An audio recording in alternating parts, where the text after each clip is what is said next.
The joy of being in this sector is it's truly a global industry, and everyone's learning from each other.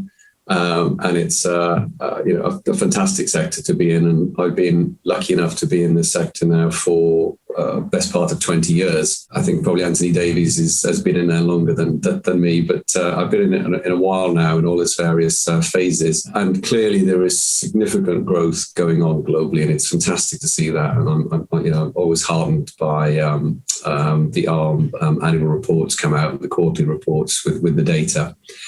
In terms of the UK, where I've been sort of focusing most of my time, we're really fortunate in the UK. We've got high level sponsorship, if that's the right word, of science in general, but certainly cell and gene therapy by the UK government. The infrastructure around that in terms of scientific investment in this sector and the healthcare adoption of it.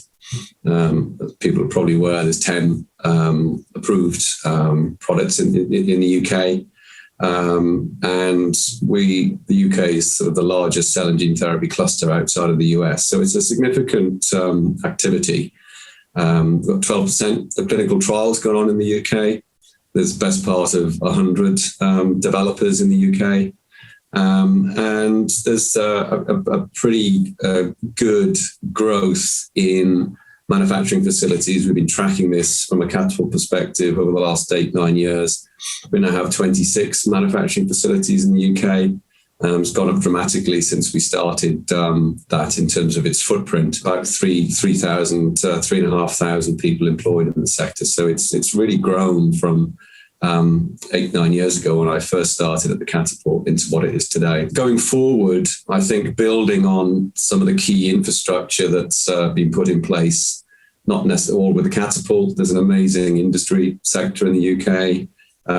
We've got our various innovation platforms at the Catapult with manufacturing centres, helping coordinate the advanced therapy treatment centres and the skills network. So there's some really nice architecture around cell and gene therapy in the UK. That industries can dock into and accelerate utilising them. So the next 5 years, I think it's more investment. Our predictions are over the next 5 years to go from about 1.7 billion pounds financing in the UK to over 2 billion revenue. Jobs to go to over 5,000 jobs. So, a nice uptick there. And 5 years after that, really starting to motor on.